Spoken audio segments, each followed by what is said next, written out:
오늘 본문은 임종을 앞둔 모세가 이스라엘을 향한 유언이자 축복의 노래의 전반부이며 이제 더 이상 질책과 훈계와 경고, 저주의 선언은 없습니다.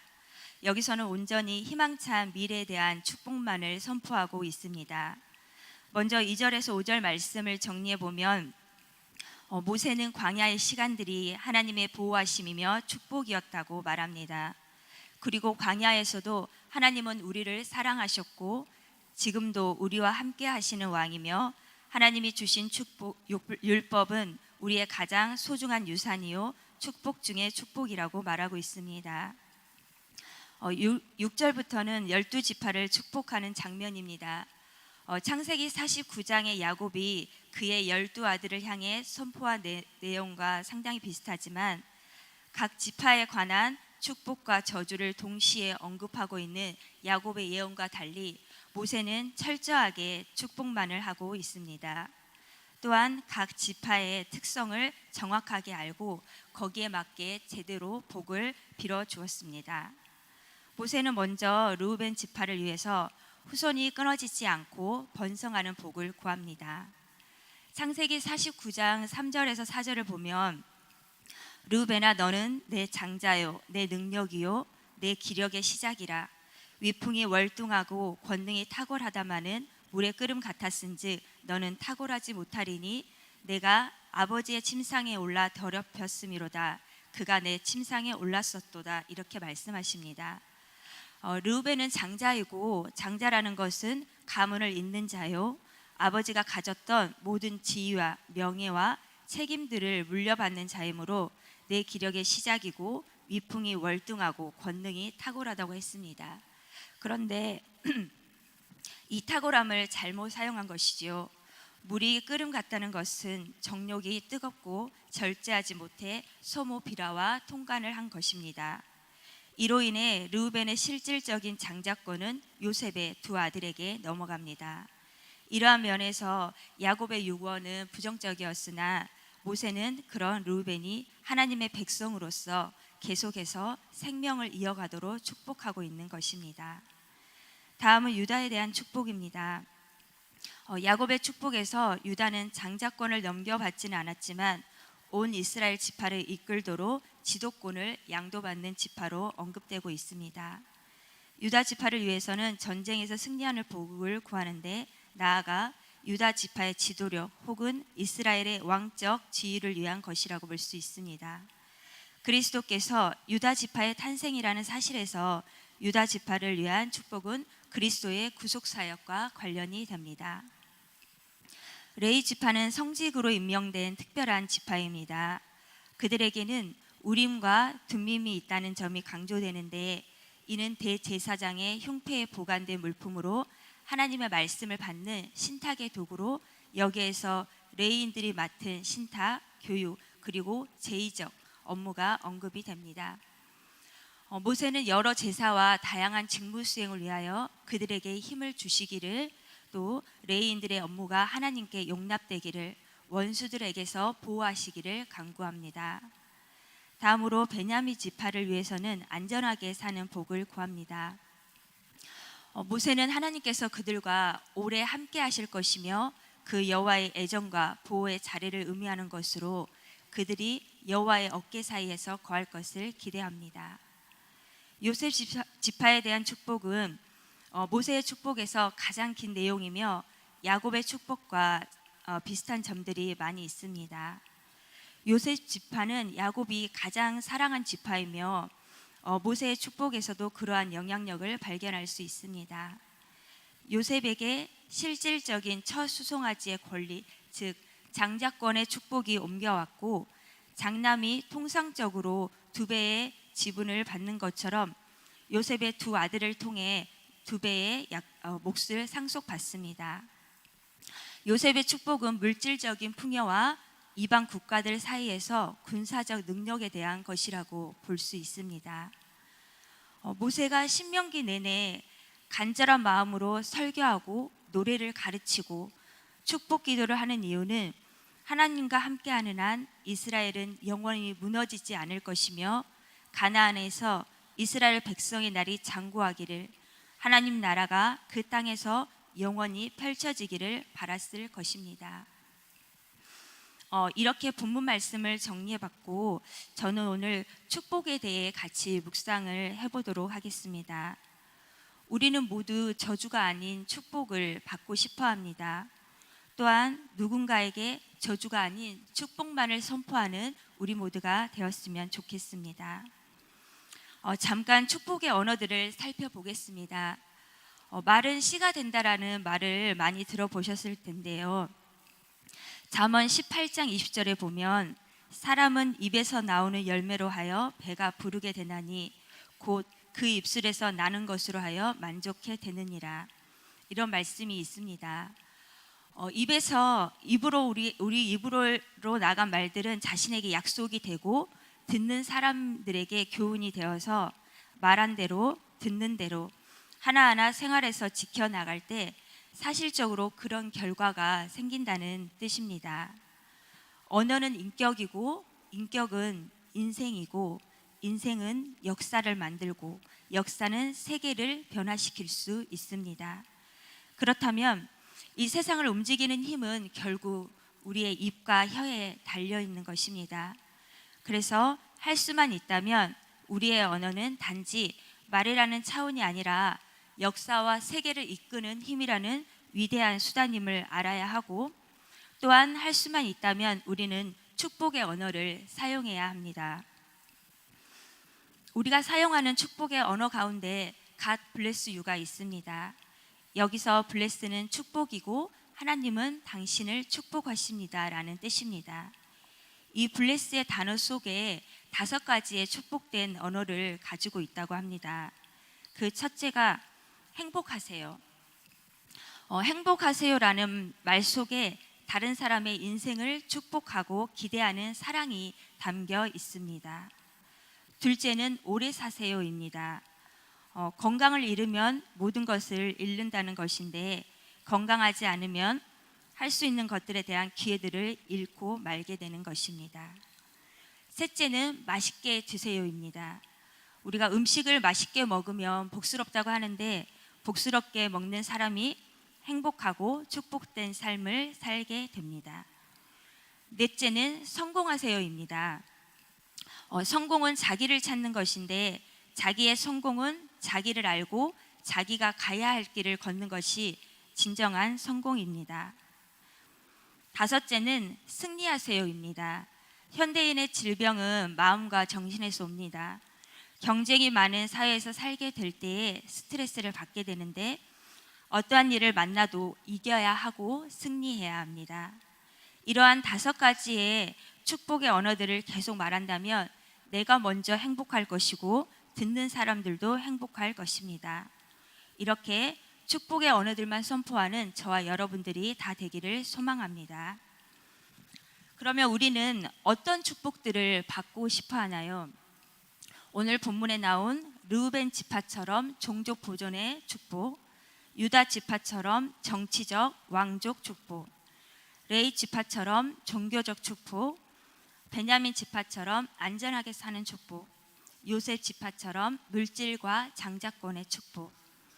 그런데 축복이란 복을 빌어주는 행위로서 복을 주시는 분은 오직 하나님이시고 따라서 하나님이 그것을 기뻐하시느냐에 따라서 복을 받을 수도 못 받을 수도 있는 것입니다. 그렇다면 성경에서 말하는 진정한 축복은 무엇일까요? 성경에서 말하는 진정한 축복은 믿는 사람 안에 하나님의 말씀이 풍성히 거하여 그리스도인으로서 하나님의 말씀대로 삶을 살아가고 하나님의 뜻이 그 믿는 사람 안에서 하나님의 말씀대로 이루어지는 것이라고 할 수 있습니다. 다시 설명하면 말씀을 들음으로 마음에 뿌려진 씨를 우리가 마음의 씨라고 할 수 있는데요. 말씀대로 이루어진다는 것은 씨로 뿌려진 말씀을 듣고 믿고 받아들이고 순종하고 지키고 말씀으로 거룩하게 되어서 복음의 말씀을 전하고 말씀이 믿는 이 안에서 충만함을 얻고 말씀의 검으로 영적 전쟁에서 승리함으로 믿는 이를 통해서 하나님의 말씀을 이루는 것이라는 겁니다. 이것이 바로 성경에서 말하는 축복입니다. 그러므로 그리스도인은 세월을 아껴서 부지런히 말씀을 추구하고 연구하고 말씀을 묵상함으로써 하나님의 말씀이 풍성히 거하도록 해야 합니다. 또한 말씀 안에서 생활을 하며 하나님의 말씀을 따라 삶으로 살아내고 하나님의 말씀이 전파되도록 하여서 하나님의 뜻이 이루어지는 것이 축복인 것입니다. 그럴 때 마태복음 6장 33절처럼 일용할 양식을 포함하여 믿는 이에게 필요한 것들을 더해 주실 것입니다. 이것이 바로 누가복음 11장 28절에 하나님의 말씀을 듣고 지키는 자가 복이 있느니라처럼 참된 축복인 것입니다. 또한 성경에서 말하는 진짜 축복은 하나님의 은혜와 사랑 그리고 그분의 선하심에 대한 선포를 의미합니다. 가장 궁극적인 축복은 예수 그리스도를 믿음으로써 얻게 되는 새로운 생명과 용서라고 할 수 있습니다. 하나님의 마음에 드는 복은 우리 자신의 꿈이나 야망이 아니라 하나님의 뜻을 따르는 것에서 오는 복입니다.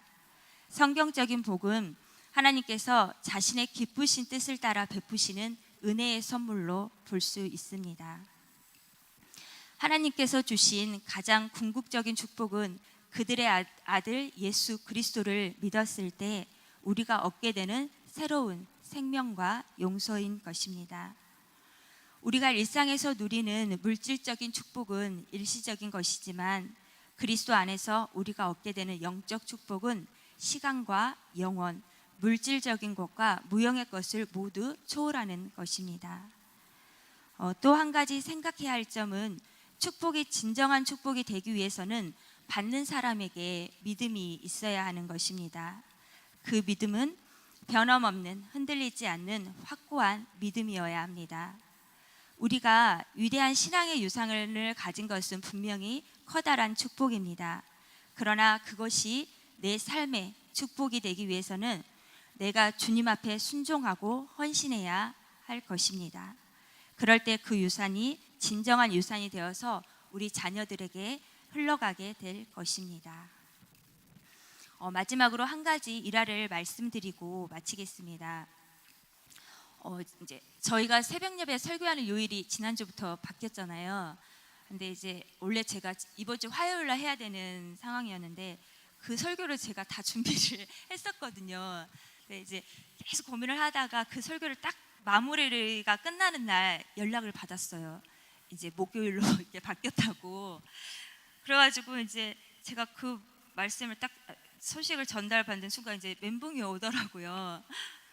왜냐면 저희가 사실 이 새벽 예배 이 자리에 서는 것이 진짜 왕부담이고 저희가 이제 단지 순종하는 마음으로 이 자리에 서는 거고 목사님처럼 하루아침에 설교를 금방 준비할 수 있는 것도 아니고 제가 이제 직장에서 그중간에 굉장히 바쁜 일이 있어가지고 조금 서둘러서 준비를 했는데 이제 그런 소식을 딱 듣고서 이제 여러 가지 처음에는 생각이 이제 들고 계속 하나님이 너무 일찍 계획하고 준비하는 나의 성품을 바꾸시려고 그러시나?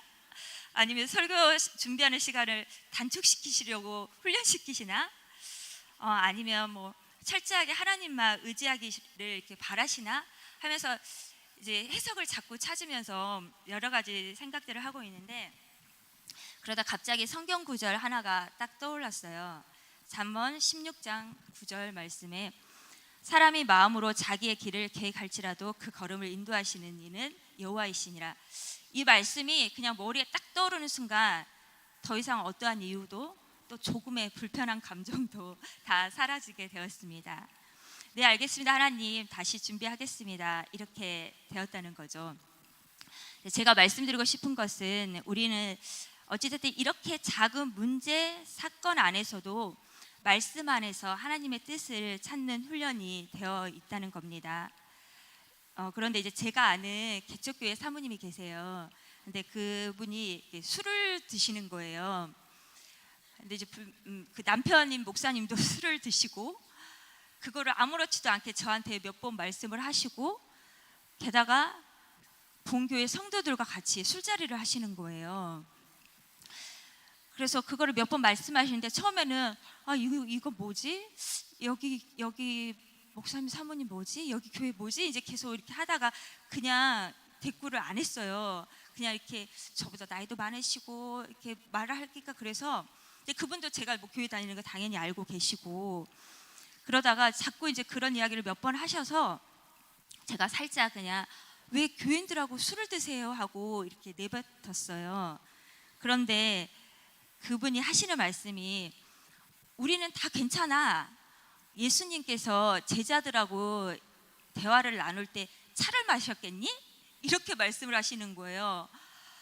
그래서 제가 이제 표정이 굳어지면서 아무 말도 안 하고 있으니까 하시는 말씀이 술을 먹으면 얼마나 진솔한 이야기가 나오는 줄 아냐고 뭐 눈물 콧물 다 흘려가며 모든 이야기를 다 쏟아낸다고 그렇게 서로 상담을 이렇게 하시는 것 같더라고요. 그리고 그게 하나의 사역이라고 이렇게 생각을 하시는 것 같았습니다. 그리고 실제로 본인의 자녀들하고도 자녀들이 이제 다 성인인데 토요일 저녁마다 이제 술자리를 하면서 모든 직분을 다 떼내고 오로지 인간 대 인간으로 모든 대화를 이렇게 다 한다. 그래서 그 시간에는 아이들이 숨김없이 모든 이야기를 다 하고 그래서 이런 식으로 이렇게 자랑스럽게 이렇게 말씀을 이렇게 하시는 거예요. 우리의 삶은 조금 다르잖아요. 우리는 가정에서는 가정 예배로 아이들하고 소통을 하고 또 성도들 사이에서도 말씀에 비추어서 묵상하면서 나를 돌아보고 비춰보고 토설한다고 생각을 하는데 이게 우리가 세상 사람들하고 다른 게 아닌가? 이게 진짜가 아닌가? 그런 생각이 들었습니다. 그래서 뭐 제가 그분들을 율법으로 정죄하고 판단하려는 것이 아니라 우리가 아무리 복음 안에서 자유함이 있다 하더라도 직분이 있는데 다른 사람들을 실족시키는 것은 아니지 않나 하는 생각도 들었습니다. 근데 이분이 이제 저한테는 그렇게 뭐 믿는 사람이라고 제가 이제 알고 있지만 다른 여러 사람들 모여 있을 때는 그분들은 이분이 이제 믿는 사람인지 모르거든요. 아예 그런 말씀들을 안 하셔서 이제 그런 모임에서 아예 술도 같이 드시고 있고 그래서 이제 이런 생각들을 들었었고 그래서 이제 오늘 축복이라는 뜻을 떠올려 볼 때 우리가 복음 가진 교회와 또 목회자, 사역자를 만나고 복음으로 말씀 안에서 해석하고 자신의 삶을 돌아보며 공유하고 팀 사역할 수 있는 이 또한 하나님의 크신 축복이 아닐까 하는 생각을 하면서 다시 한번 감사드립니다. 기도하고 마치겠습니다. 하나님 아버지 감사합니다. 저희를 택하시사 하나님 자녀 삼아 주시고 세상과는 비교할 수 없는 하나님의 축복으로 날마다 함께 하시니 감사드립니다. 성경에서 말하는 진짜 축복의 의미를 되새기며 오늘도 각자 처한 현장에서 승리하게 하시옵소서. 예수님의 이름으로 기도드리옵나이다. 아멘. 예, 감사합니다. 오늘 전지학 시간입니다. 오늘도 최선을 다해서 여러분 현장에 훈련 잘 받으시고 우리 강사님들에서 기도 많이 해주시기를 바랍니다. 저는 오늘 여기 시흥시 기독교 연합회에 모임이 있어요. 1년에 한 번씩 야외를 하는데 저도 갑니다. 그래서 오늘 목요일 강의를 다 띄고 어떤 분은 계급장을 띄는데 저는 오늘 전지학 강의를 띄고 갑니다. 잘 어울릴 수 있도록 기도 부탁을 드립니다. 요즘 계속 시흥시의 모임에 참석을 해요. 그래서 양해해 주시고 이해해 주시기 바랍니다. 기도하겠습니다. 살아계신 아버지 하나님 감사를 드립니다. 하나님께서 오늘 또 귀한 주의 종을 통해서 또 귀한 말씀을 주심을 감사하며 오늘 시간 모세가 이스라엘 12지파를 축복한 모든 좋은 점만 축복했던 부분들이 우리 삶 속에서 각자의 우리에게도 성취될 수 있기를 소원합니다. 하나님께서 오늘 우리에게 스스로를 돌아보면서 내가 난 어떤 축복을 받을 수 있는 그릇일까라고 생각할 수 있도록 도와주시고 많이 갱신하고 또 달라지게 하여 주시고 축복을 받을 수밖에 없는 그릇으로 우리가 발전되도록 도와주시옵소서. 하나님은 우리의 그릇대로 축복하시는데 나는 누구일까? 어떤 축복을 받을 사람일까라고 돌아보는 또한 기도할 수 있는 우리 모두가 되게 하여 주시옵소서. 오늘도 귀한 예물 드림을 감사를 드립니다. 드린 종들을 꼭 기억해 주시고 물질의 큰 복을 주시되 아버지 만배로 채워 주시옵소서. 오늘 전지학 강의 시간 하나님 최고로 행복한 시간들입니다. 강사님들과 우리 훈련받은 분들 오가는 발걸음에 함께 도와주시기 원하고 또 외국에서 중국에서도 훈련받은 분이 있다면 복을 내려 주시옵소서. 감사드리며 우리 주 예수 그리스도 이름으로 축복하며 기도하옵나이다. 아멘.